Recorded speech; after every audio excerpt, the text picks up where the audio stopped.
right, hi everybody. Welcome to the Open Education Network's Pub 101. Thank you for joining us for today's session. My name is Melissa Chim, and I am the Scholarly Communications Librarian at Excelsior University, and I'll be your host and facilitator today. So before we get started, I did have a quick opening reflection for you, so please feel free to go into the chat. And the theme of today's session is Call for Proposals and MOUs. So our opening reflection for today is what makes you want to respond to a call for proposal? So what makes you want to participate in that project? It could be maybe a motivating hook in the proposal, very clear details, maybe they're offering some expert support. So we're interested in what makes you want to respond to a call for proposals. So soon I'll be handing it off to Karen Bjork, who is the head of digital libraries and publishing for Virginia Commonwealth University Libraries, and Carla Myers, who is the assistant librarian and coordinator of scholarly communications for Miami University Libraries. As always, we'll leave time for your questions and conversation. There may be many of you who have experience with this topic in addition to our guests, and we invite you to share your experiences and resources. So here are a few housekeeping details. We have an orientation document that includes our schedule and links to session slides and recordings. If you can't make it to a session for whatever reason and want to know what you missed, please check this document. I'll grab that shortly and put it in the chat. Please remember that there is a companion resource for these sessions, the Pub 101 Canvas curriculum, and that's where you'll find the resources and templates mentioned. We are recording the session and we'll add it to our YouTube Pub 101 Spring 2025 playlist. We're committed to providing a friendly, safe, and welcoming environment for everyone aligned with our community norms. Please join us in creating a safe and constructive space. And finally, all links to the resources and everything that I mentioned. There is no link tree, but we will have some documents for you. So now I will hand it over to Karen and Carla. Thank you so much. So I will be starting our session and then passing it to Carla, and then Carla will be passing it back to me, and then I'll pass it back to Carla, and then we'll have open questions. So this is a brief overview of what we will be covering during this session. And just as a brief sort of introduction, prior to working at VCU Libraries, I oversaw the Open Textbook Publishing Program, PDX Open, at Portland State University. So some of the experiences in which I'll be sharing come directly from that prior work experience. So we're going to be looking at call for proposals as well as memorandum of understanding, what to include, some author challenges, and lesson learned. These two topics very much mirror each other, so you can't do one without the other. Next slide, please. So we have a poll. What I am curious to know is, have you ever been involved in creating or managing a call for proposal? It's a pretty, wow, 64% have not. Well, I'm happy you're here, and I do hope that all the information we share will be helpful. All right, so next slide. So the call for proposal informs your author agreement, your MOU. So these two should mirror each other in terms of authors and program requirements. So the call for proposal is typically how faculty first hear about your initiative. It provides the opportunity to set selection criteria and priorities, expectations such as the use of Creative Commons license, levels of funding available to awardees. It really helps to define your services that are going to be offered and your program capacity. What a finished product will look like. Do they need to have completed text, or is the grant designed to get folks started on a project? The call for proposal also includes who, if any, of your internal or external partners are going to be involved. And it's a way to be able to market your program. So I'm going to be going into each of these in more detail in the upcoming slides. And there are many, sorry, can you go back one slide? Sorry, thank you. So there are many open textbooks and OER publishing call for proposals available. So it's always a really good idea to review what others have done. So this is what I did at my previous institution when I first got started, because there's really no reason to reinvent the wheel on this. And I continue to look at how other schools approach their call for proposals. There's always some really great sort of new initiatives, new ideas that's really worth looking at to see maybe you could apply as well. It's also so important to revise your call for proposal with each new round.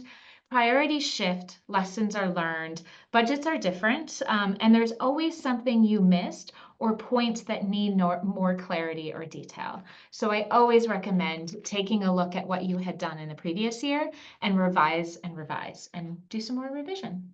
Next slide, please.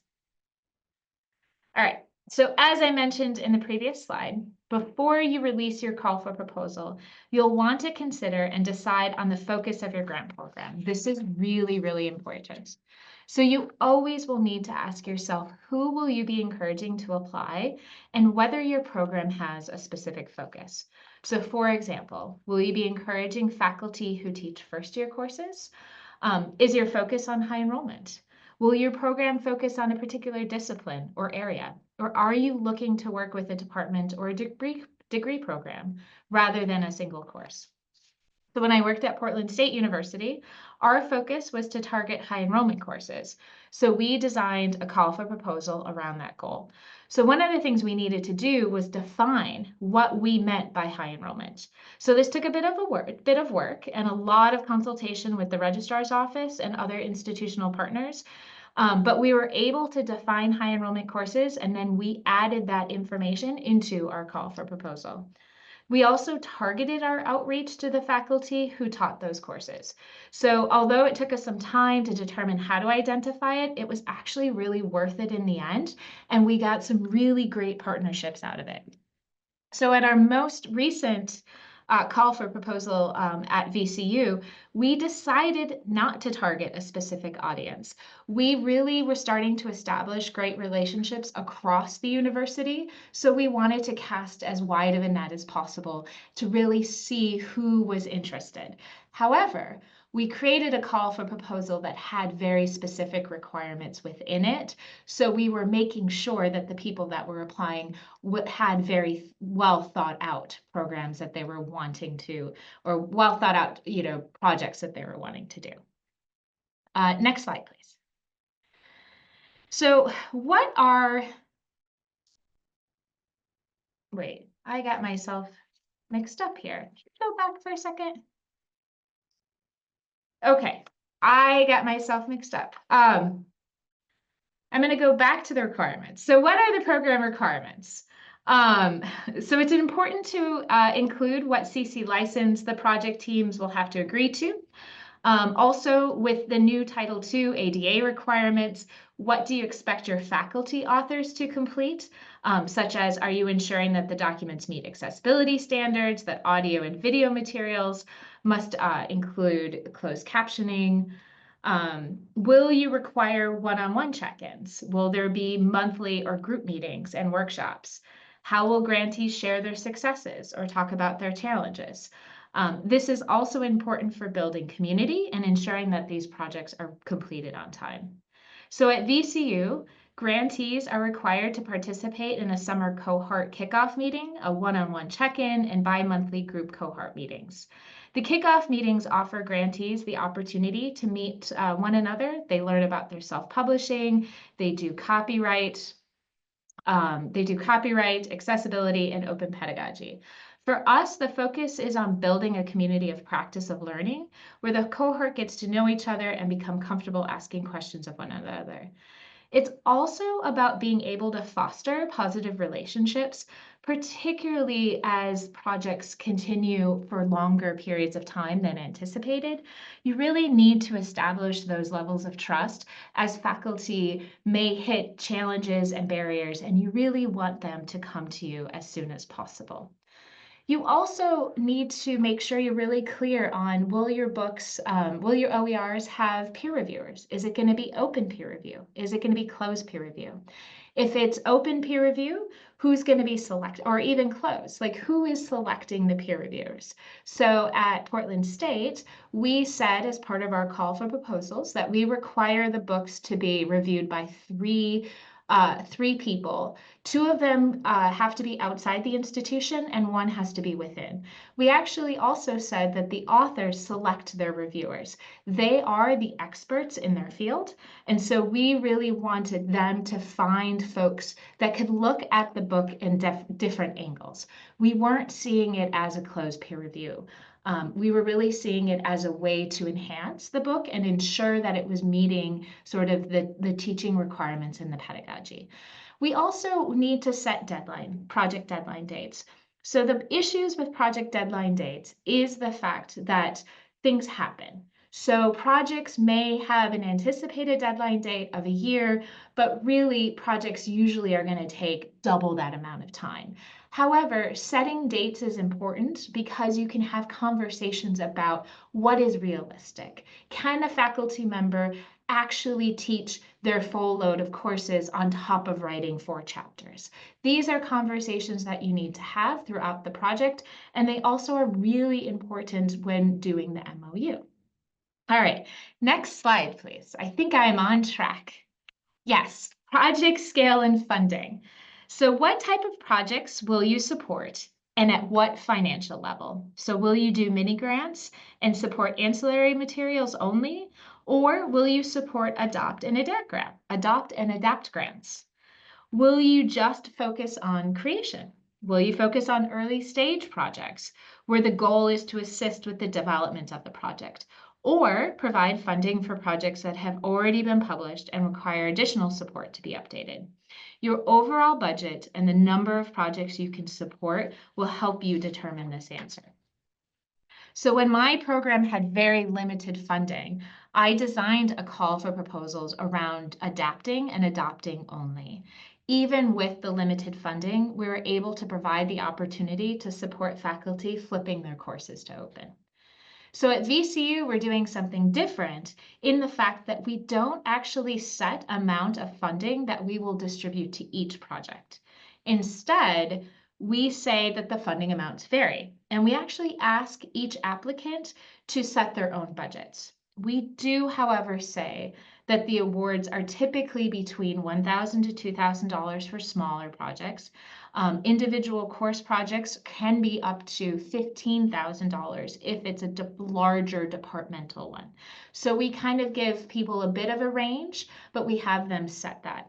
And we actually find that this opens up the possibility of being able to support the larger departmental projects, but it also provides the opportunity to consider, what funding levels do projects really need?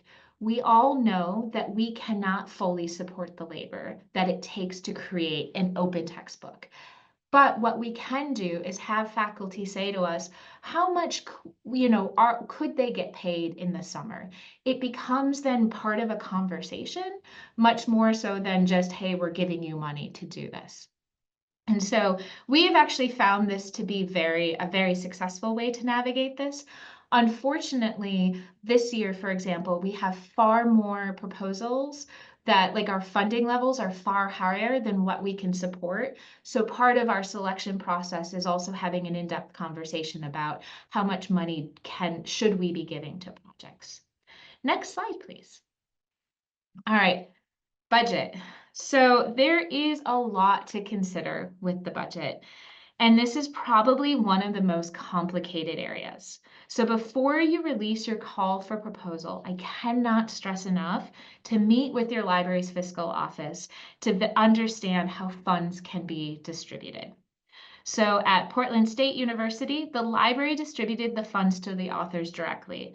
This required regular meetings with our library's budget analyst to ensure that we were on track and stayed on budget. We set up spreadsheets and documents that guided every decision we made. We also met with our central HR to assist with drafting contracts to ensure that we were not violating labor laws or contracts. And then if your institution distributes the funds directly, here are some things. So we set up all of this before we even did our call for proposal. because we needed to know what we could actually provide to the faculty. So it was, were we able to give people a lump sum, or did we have to distribute it out during an academic year? Could we only pay them in the summer when they were off contract? What happens if a faculty member is on a 12-month contract? How do we navigate that? Were we offering departmental buyout? Who was going to cover the OPE or the other payroll expenses? So employee paid taxes such as Social Security and Medicare. So if we were offering a stipend of $2,500, was the faculty actually going to receive the $2,500? Or would they actually receive $2,000 after taxes and OPE were taken out? How will your institution hire or handle contracts? Would the faculty member be able to hire a third-party vendor, for example, to do copy editing or to do design work? Who is going to handle that contract? And then what type of expenses can and cannot be paid for? So we had a whole running spreadsheet that said as we learn things, we would continuously update it. And then I would share that with the faculty as like an FAQ, just because there were so many ins and outs. So at VCU Libraries, our funding is actually dispersed to awardees departments at the beginning of the fiscal year.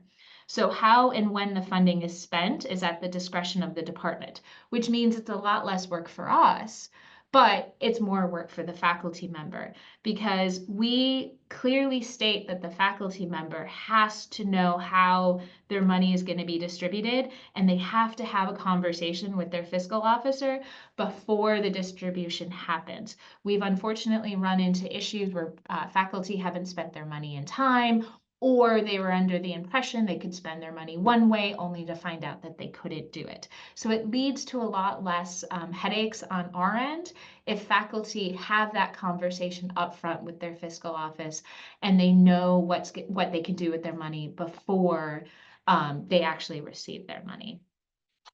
Next slide, please. All right, services and support. You must clearly define what services your program is going to provide. So here are a few questions I recommend answering to help you decide on what services your program has the capacity to support. And capacity is key to all of this. So will your open textbook authors just write their book, or will they be responsible for editing and designing it? Will authors be responsible for clearing copyright, or will your program provide assistance with this? So at Portland State, many of our open textbooks were in language education, and it required international copyright clearance. So while we worked really closely with the author to draft the copyright permission letters, we actually required the authors to reach out. During the author creation process, will the library assist with pedagogical questions, or does your university have instructional designers? Do you have any in-house expertise? Is there staff at your library or university that could do copy editing or design? Does that person have capacity to take on that extra work? If you don't have in-house expertise, will authors be responsible for finding editors and designers by themselves, or will you be able to assist with that? Again, how will you handle peer review? I talked about that in our previous slide. If you decide to do open peer review, will the authors need to find those reviewers? Will authors be required to set aside a certain amount of money to be designated for editorial or production services? This is something I've done in the past. It hasn't run as smoothly as I would like, because you can only estimate how much it's going to cost, whereas most of the time the reality is it costs a lot more. So trying to have those conversations of, oh, you only set aside, $2,000 and it's actually now going to cost $4,000 is tricky to have, but something to really consider. And then, so it's also just really important to lay it all out. Unfortunately, what this means is that your call for proposal, as you can only imagine, just keeps getting longer and longer. But having all that information there is going to set up expectations, which is really important. Next slide, please. So we're getting near the end. So what will your completed textbook look like? Will you define the number of pages, number of chapters? Will each chapter have a set structure? And you also want to think about what constitutes a final product and finished product. So you should prime authors to think about their long-term project sustainability. Plans for revision are really, really important. You just don't create and forget. Authors constantly have to be updating it. A lot of our projects, we don't have the money to support those updates. So it's, what does this look like in 2 years? What does this look like in 5 years? Have you planned for making these adjustments? Also, what is the spirit of the project? If something were to happen to the author where they don't have the capacity to finish it, could you create and say, this is done, we could work with this, we could teach with this, and then eventually somebody or that author could go back and restart it again. So it's really important to, because you do at some point need to just cut projects off and say, we're done. Next slide, please. Okay. So, hi everybody. My name is Carla Myers. I'm the coordinator of scholarly communications for Miami University, which is in Ohio. I'm so excited always to talk to this group in general, but especially this collaborative presentation between Karen and I, because not only is Karen fabulous, but these two topics, the call for proposals and the memorandum of understanding once proposals are selected are so closely related to each other. It's nice to kind of build upon that. So you've done your call for proposal. You put it out there, you get some great projects, you decide which ones you're going to be able to support. And now is the time to sign a memorandum of understanding as a communication tool and as a project management tool. Okay, so we're going to have another poll. Let me launch that. So, have you signed an MOU before? It can be related to open textbooks or open textbook publishing. It can be related to acquisitions. It can be related to anything. I'm curious how many people have engaged in this process before. And let's share these results out. About 30% of you have signed one before, about 50% have not, and about 20% have been part of the process, even though they weren't the person signing. So I think that's pretty reflective of what we commonly see in this area. Thanks to everybody for engaging with that. So, what is an MOU? MOU stands for Memorandum of Understanding. It is a formal, though not necessarily legally binding, although it can be legally binding. But it's a document that outlines an agreement between two or more parties that they have reached between this discussion and negotiation. It can be as short or as long as you need it to be. Generally, you want it to be as short or as long as it can be to effectively reflect the needs of the particular project or to clearly outline the understandings in different areas. I've seen MOUs that are barely a page long. I've been a part of an MOU that was almost 30 pages long. So it really kind of just depends on the projects. I would say for open textbook publishing, they usually range from about 3 to 8 pages long. So why have an MOU? What's the point? And somebody asked me this once. They said everything was kind of spelled out in the call for proposals. Like, why do we need this next document to move forward? And there's a couple different reasons for that. What we put in the call for proposals can be flexible based on different projects. It could be flexible based on the budget. Some projects have very set budgets. No matter what you're doing, you get X amount of dollars. Others kind of do what Karen mentioned. Well, tell us how much money you think you need. And maybe one group thinks they need $2,500 and maybe another group thinks they need $20,000. Now, maybe you might find out, oh, I think you're underestimating with your 2,500. Let's bump you up to 5,000 if you have the capacity to do that. Or you might say like, yeah, $20,000 is a little bit on our scope. Here's what we can offer you. That can also go in terms of the support that somebody is seeking. Some projects may need support in different areas than others. So it really kind of just establishes the expectations for everybody involved in that project, who is going to be doing what. And I think what's really important is it provides a source document that you can consult when there's confusion or there's goals not being met. For much of my career, I worked at the circulation desk, so public facing. And I think with most library circulation policies and procedures, you know, we have the set policies, but you can interpret those differently in different situations. But when somebody got upset by a policy, well, what do you mean I'm being billed for the replacement when I return it 2.5 years late? It was nice to be able to have a document, a policy online or somewhere in the library that you could go back to and say, this is the basis of the decision or the discussion. And I think that's one of the great things about the MOU is you can go back to that source document and say, here's what we agreed upon. What do we need to do to get to this area, or where might we need to change things in order to accommodate a need of the project? Who is in the agreement? It depends. Generally, it's going to be between those creating the OER. So that could be the library. It could be the larger academic institution. If your institution or a library has a publishing arm, it could be them.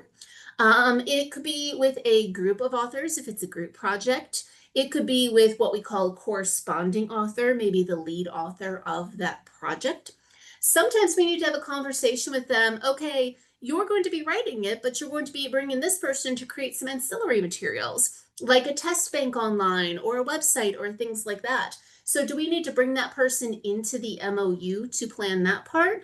Or are they going to kind of be like a subcontractor? You're going to work with them on behalf of the project.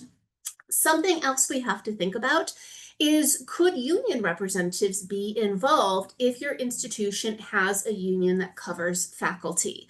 There could be something in that contract that says for these types of projects, as Karen mentioned earlier, if the work is being done while they're on contract, if they're 9 months, that there has to be, you know, a union consultation, or whether it's going to be the summer, that might be a little bit different.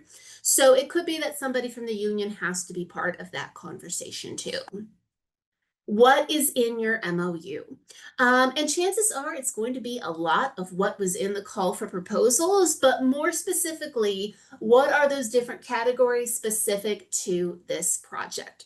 The big things are, first off, what are the authors going to be delivering? Writing the text? Are they going to be responsible for finding images, creating figures? Are they going to be responsible for clearing permissions when they're needed for third-party works? But then also making it very, very clear, what is the library, the institution delivering? Are we finding contributors or peer reviewers? Are we the ones providing the copy editing, the layout, things like that? Are we the ones doing the formal publication of the book? So very clearly spelling out who is responsible for what. And this is important because you could have an author who says, wait a minute, well, you said there had to be reviewers, but I was thinking you were going to select them. When under, you know, either the call for proposals or something else, we outlined their responsibility for that. So this is just making sure before everybody kicks off, we kind of know what to expect from the different parties involved. Your timeline. What are the due dates for the deliverables for the projects? Whether it's chapters, whether it's figure creation, whether it's remediation for accessibility. But then also that from the author, but also the institution itself. Once they get you the text for the book, what is your turnaround time going to look like to get that back to them? Once you have proofs, what's the expected turnaround time for getting that back and forth? So very clearly spelling out those due dates. And then copyright considerations. There can be different considerations if there is a single author, if there are multiple authors, if they are going to have students contributing to the open work. We might have FERPA considerations. So FERPA is the law that protects the privacy of students. I've worked with instructors who really want to have students collaborating to get that student voice and perspective in the OER. But if that is part of a graded assignment here at Miami University, we, number one, have to get a FERPA clearance, and number two, have to make it clear we cannot compel them to place an open license on work in which they are the copyright owner. And in those cases, if the student doesn't want to contribute, is there an alternative assignment that they can engage in? We might also have work made for hire situations, which is a category of copyright law. So we are hiring you to create a work. At some institutions, that means the copyright is actually going to lie with the university, even though that faculty member retains rights to reuse it in different capacities. For some of these contracts, the copyright remains with the faculty member. They're putting an open license on it, but also agreeing to language that makes it very clear if updates need to be done in the future, or like Karen said, life can happen. All of a sudden, they find a need to pause or end the project, that we can empower somebody else to help us finish it off. This one I've learned is kind of unique to Miami University. Certifications and indemnities. Some institutions do this. I think it's pretty rare. So a certification is usually saying, I'm the person who created the work. I'm the author of it. I have the right to enter into this agreement with the institution. And indemnities, if I mislead you on anything, if I'm unscrupulous and have stolen this work from somebody else, and that person sues the institution, because I certified I was the author, I've indemnified the university against legal liability, that I will take that on if I misrepresent anything here.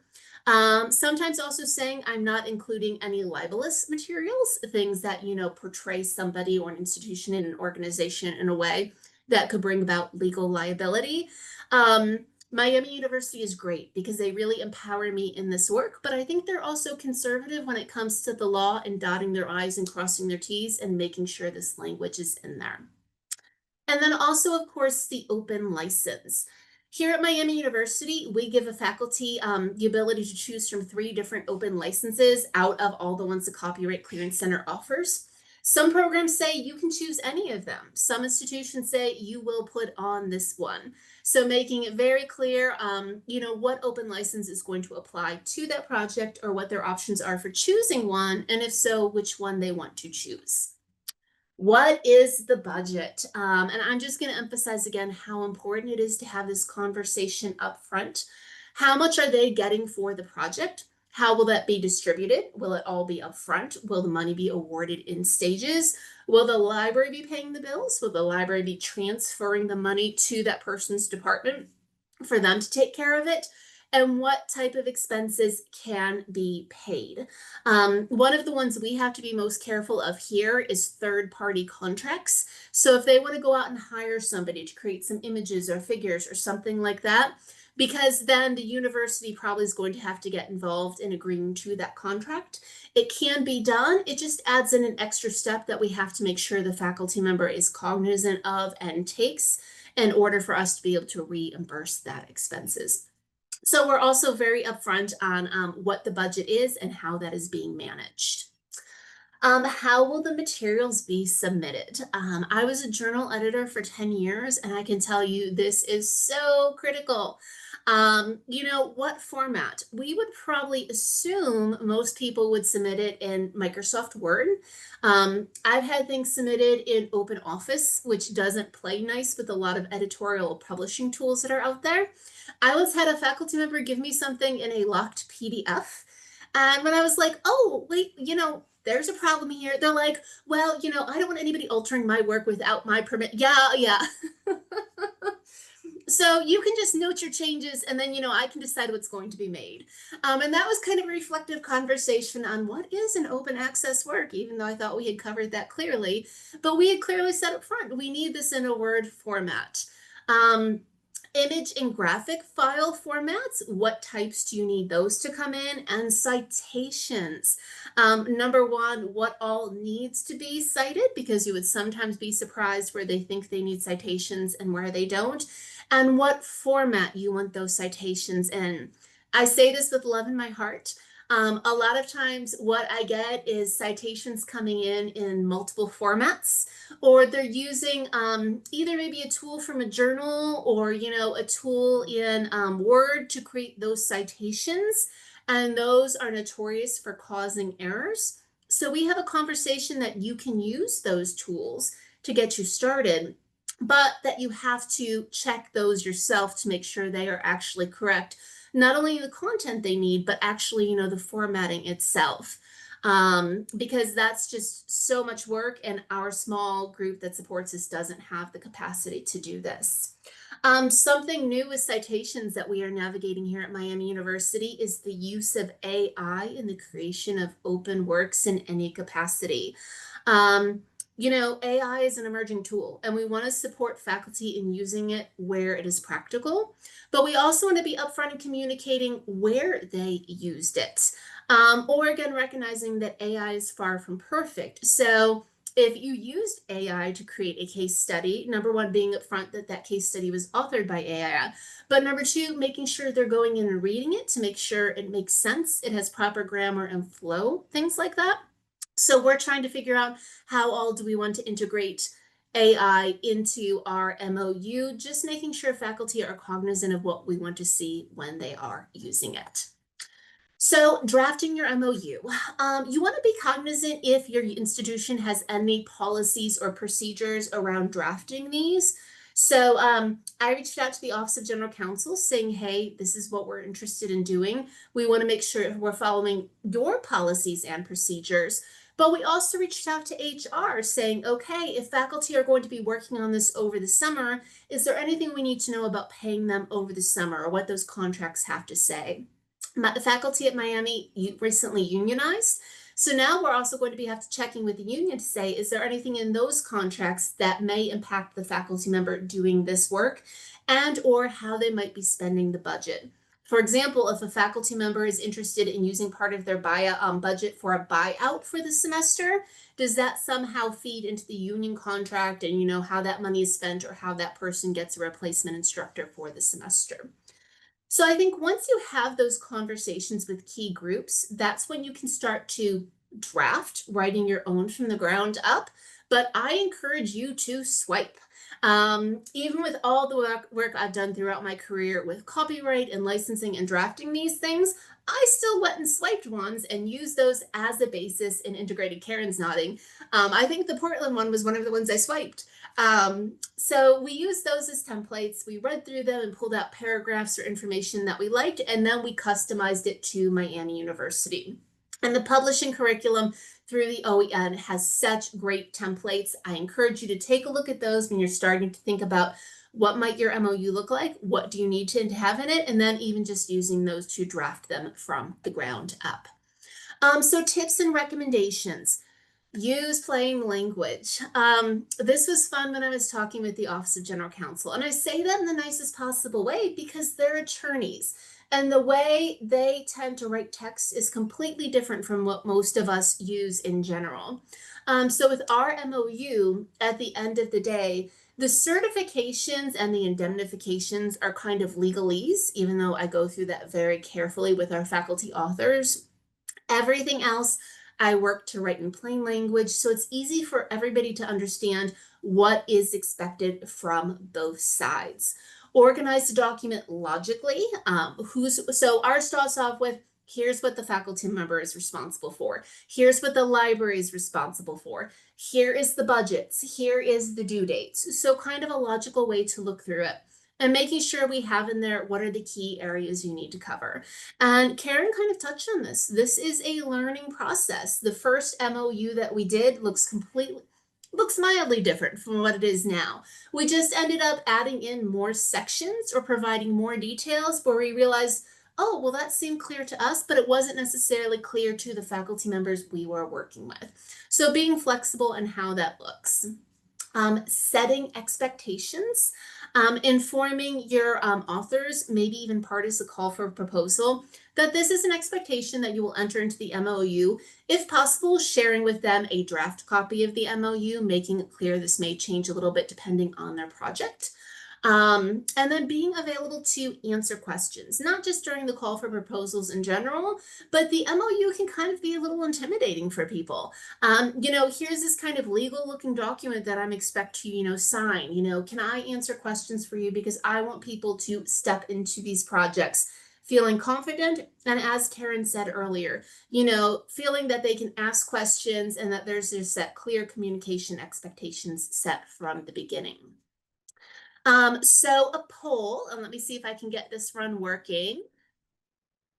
The MOU, the easiest way to draft one is to write one from scratch, to use one drafted by another institution, just take what they have and put it out there to use, or a combination of the two.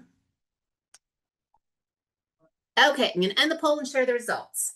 Most folks, 93%, think a combination of the two is the best option, and I would agree with that. I do know of one or two institutions who just started writing theirs from scratch. they had the resources to be able to do that. Usually a full department who was supporting this work. You know, a lot of times in libraries, it's like, here's a great new initiative. Oh, we already know you're doing a job and a half, so we might as well make it 2 jobs. You know, here's all these other responsibilities on top of whatever else you're doing. And the great thing is this is open work. So there are lots of institutions who have put their MOUs out there for people to use, to reflect upon. You know, some places can just grab somebody else's and start using it. Be cognizant there's not anything in that that you are agreeing to that you can't support. I think the customization option is really the best way to go. So some lessons learned from all of this. Yeah, so I'm going to kick us off on lessons learned, and you will see that there is quite a bit of overlap between the call for proposals and MOU lessons learned. And Carla's already covered several of them and I have already in my slides. So this is just reinforcing what we're already saying. So project management. If you do not have a project manager, that was the first lesson that I learned when I first started open textbook publishing, is you need one. It is very important to have one designated person running all the projects and really taking on that responsibility. Project management and supporting projects equals time. It takes up a lot of time to do the one-on-ones, the consultations, the meeting with the budget office to ensure that you know what's happening, the constant sort of connections and moving forward. So you do want to make sure that not only the authors know how much time this is going to take, but also that you as a project manager realize this. You know, and also be cognizant of the number of projects that you have the capacity to fully support. Again, this goes with that time. You may think, oh, we can do 4, but you have 6 other projects that are still continuing to run. So just because you may release or continue to do your call for proposals, you have to make sure that you can support all of the projects, not just the current ones. Timelines and priorities shift, working with authors at the beginning of a project to really think about those competing priorities and how it will impact their timelines. Really be flexible on shifting timelines. I always say to faculty authors, you know, let's think about what else you have going on. Like, we cannot do a buyout. So you will have to continue with your teaching, with your research and your publishing. And now I'm asking, you know, now you're putting an additional thing on your plate. It's okay to not get this done in one academic year. Maybe we should draft it and then teach with it for the second, and then look at completing it at the end of a second academic year. We don't have, our money is not tied with, you know, an end product that's going to provide profit. And really, it's about ensuring that your faculty don't have burnout. Need for procedures and policies, particularly around if you're no longer supporting projects. While we don't want to stop supporting projects, you may need to. So if an author isn't meeting expectations, what procedures do you have in place to potentially pause their participation in the program? What steps will you need to follow in order to do that, to be notified? Did you have any indication in a call for proposal that, you know, there may be, like, you know, faculty may have an option to pause, or we may stop supporting? What does that language look like? Or in your MOU, do you have that information? The other big question, and this is something that has come up at my previous institution, is authors leave the institution mid-project. How do you handle that? Are there other co-authors? Can somebody step up? These are things in which, like, may not necessarily be added to your call for proposal, but something in which you really have to be thinking about. And again, and I cannot stress this enough, make sure you're clear about your budget distribution. The last thing you want to do is end up not being able to properly distribute money that you promised. And so it's really great to get ahead of that. Next. Oh, go on, Carla. Yeah. Oh, sorry, this is you. No, go on. No, that's all right. I thought you were going to add something. No, this is me having a rough day and not enough caffeine. That's okay. I had a rough day with my first beginning slides and I was like, wait, I'm totally off here. So I feel like a broken record when I say this, but really be specific. And it's okay if your call for proposal is long. You can chunk it up and really like make sure all the important stuff is at the top, but having all of this on paper is going to be really helpful because a lot of the time you can go back to what did you say? What were the expectations? And if it's documented, you can work with the faculty to be like, yes, this is what we did. We recently at VCU, a question came up from an author, and I was talking to our OER librarian, and my first question to her was, well, what did we put in the call for proposal? So we went back to it, and we were like, oh, here's what we said, here's how we said it. And so it really also provides an opportunity to go to the authors and say and get feedback and be like, was this clear? Did you have questions about this? We actually, at the end of our projects, ask all the faculty authors to provide feedback on their overall experience. And one of the things we ask is, what drew you to this program? What was it? And so we really want to be able to gather that, feedback for them. Set clear selection eligibility and rubric. You may, unfortunately, have more projects than you can support, so you do need to find a way to potentially say no to projects. It's also a really great way to get buy-in from liaisons if they are selecting or helping to select the project. So really make sure you're clear on what is going to be a strong call and what's gonna be a strong proposal and what are you looking at. And again, it's okay to reject proposals. If you only have capacity to handle 3 projects, then that's fine. Make sure there are 3 strong projects. Your rubric will help you with that. But it's the more is not always better. It's one thing I cannot stress enough is just because you can support 10 doesn't necessarily mean you need to.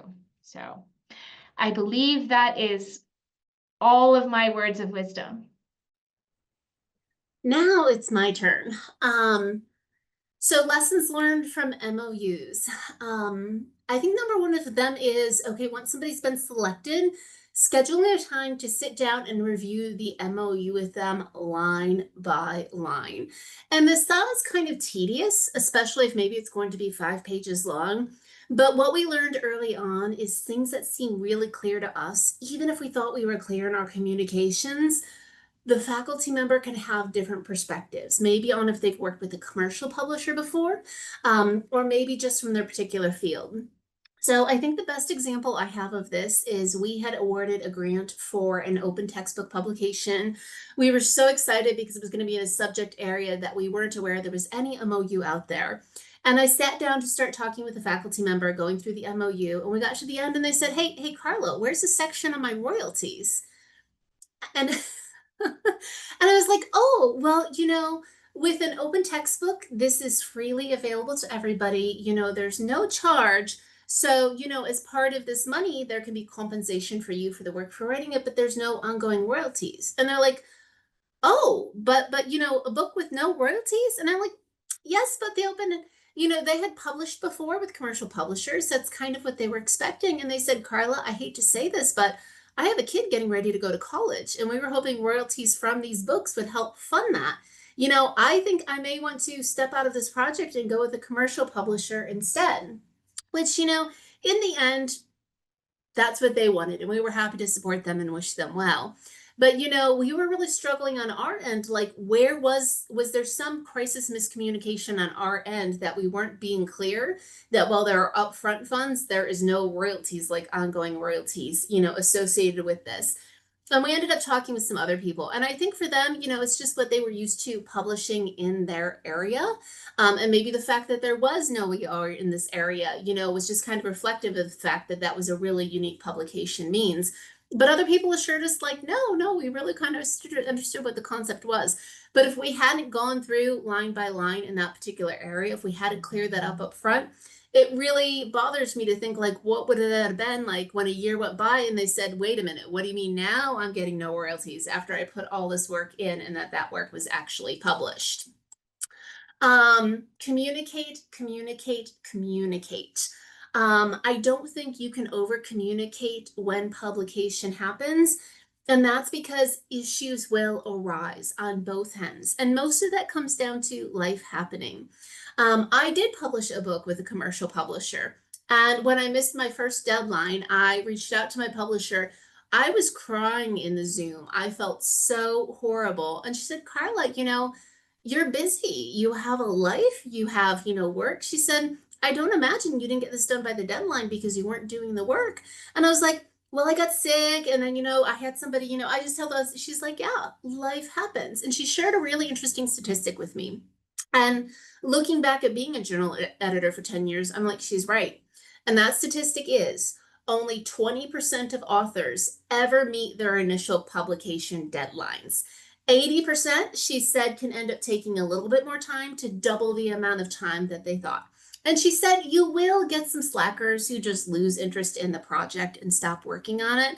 But for most people, it's life happening. It's things coming up with their families. It's personal things happening. It's things coming up at work, and they just need more time than they initially thought. And kind of like Karen said, if you set that clear collaborative communication from early on, you want them to feel comfortable coming to you saying they're having issues. I once had somebody I was working with and they missed a deadline, and I sent an email, and then I sent another email, and then I tried calling, and I really think they didn't pick up because they knew my area code. And so I picked up my cell phone, which had a totally different area code, and I called them. And they picked up and they said, oh, hey, Carla. And there's just kind of this awkward pause. And I'm like, hey, how you doing? What's going on? How's your project? And they said, I'm so far behind and I've just been so embarrassed and felt so bad. I've seen your emails. I saw your call. I've just been avoiding you because I didn't know what to say. I'm like, just say that you're behind, things have happened, and let's find a way to get you back on track. What do you need? We do plan regular check-ins, and we kind of take a look at the MOU. What due dates are coming up? What are you working on? Is there something in the MOU? We originally agreed on the citation style, and you're thinking you want to switch over to that. So we kind of use that MOU as a guide for those conversations. When questions do come up, like, oh, I thought you were doing all the copyright permissions. No, we will give you great resources to help draft those letters. But as it states in the MOU, that was going to be your responsibility.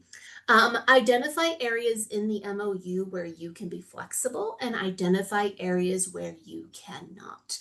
There are some areas we can't be flexible because we don't have the staffing to do it. We really need the faculty member to do that work.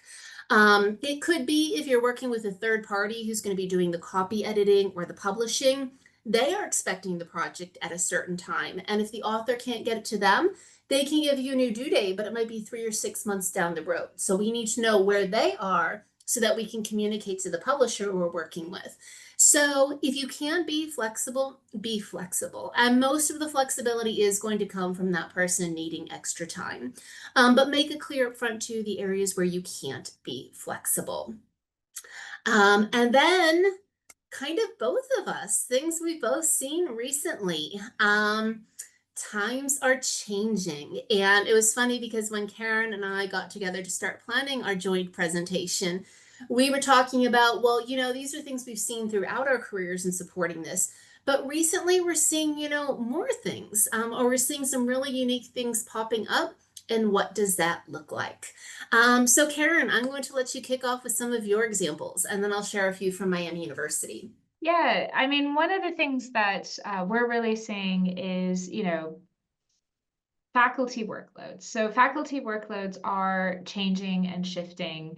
And it's really just been, have people reached a certain level of burnout? So we heard about it, particularly during COVID. But one of the things we saw was faculty really energized around the idea of open education, creating resource materials specifically for their students, being able to really design with students in mind. One of the things that we're really now seeing is even that level of energy sort of getting pulled away just due to various circumstances. So how do we reframe and talk about OERs in a way that we haven't done before? How do we continue to energize our faculty to show how important this material is, and the fact that it's, while saving students money is important, there are so many other reasons to be creating OERs and really to be able to create just that level of energy that, I know many of us have seen just not as high as it used to be. So we're kind of seeing the same things in tandem here at Miami University. So budgets for higher education are being impacted across North America. State support is dropping. We're seeing that more and more students are thinking, I don't necessarily immediately have to go to college. So we're seeing enrollments down, and then of course a demographic cliff coming, where since 2008, people have just been having less children. So there will be even fewer people of the age of 18 to go to college. And then with budget pressures, we're seeing a little bit of an impact on faculty workloads. I know here at Miami University, there's a little bit more of an emphasis to pivot away from visiting assistant professors who normally might have taught some of the lower level courses. They're just saying, with tighter budgets, we just can't hire as many of them. So before, where faculty might have seen an opportunity, I have this time in my schedule to work on open materials, just saying, well, now I'm teaching more classes. Or just, that burnout that Karen talked about. Just seeing that more in terms of everything faculty are trying to navigate at higher education, especially other pressures coming through society right now. And I'm not trying to be political, but the fact is, grants are being cut in other areas, and the way that can impact faculty morale or workload. I talked with one faculty member who was like, is now even a good time to be writing open materials? Because I'm concerned about some of the content that I put in there.